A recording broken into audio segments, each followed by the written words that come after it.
Calon ujian psikometrik pegawai hal ehwal Islam. Okey, sekarang anda dah dapat panggilan ujian psikometrik pegawai hal ehwal Islam grade S9. Tapi anda tahu tak, ramai yang gagal bukan sebab mereka tak pandai, tapi sebab jawab soalan sedang pun salah. Ujian psikometrik SPA ni dia bukan test IQ, tapi dia test kita. Dia test anda. Apa yang dia test? Dia test cara anda berfikir, cara anda handle tekanan dan cara anda buat keputusan. Ada soalan yang nampak mudah tapi sebenarnya dia perangkap. Contohnya, jom tengok soalan dalam teras emosi ni. Apabila berlaku lambakan fail tertunggak, saya akan menyalahkan pegawai sebelum saya yang tidak melakukan kerja dengan betul.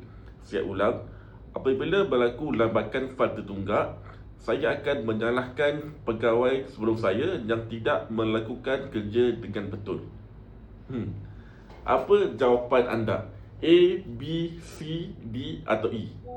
Anda tahu tak, ramai yang akan pilih jawapan D, iaitu tidak setuju sebab rasa dah selamat.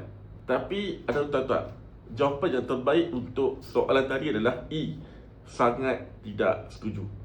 Sebab apa? Sebab SPA nak tengok anda ni zero blame shifting.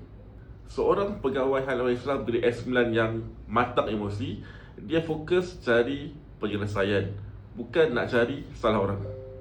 Jawapan D tu menunjukkan ada sedikit rasa nak salahkan orang tu dalam diri anda.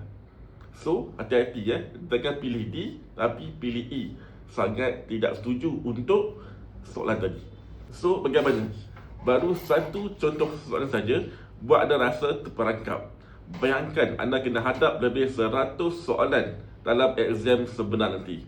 So, untuk membantu anda, saya ada sediakan satu e-book khas ujian psikometrik pegawai hal ehwal Islam grade S9, di mana dalam e-book ini ada 200 soalan psikometrik lengkap 3 teras: kepimpinan, komunikasi dan emosi.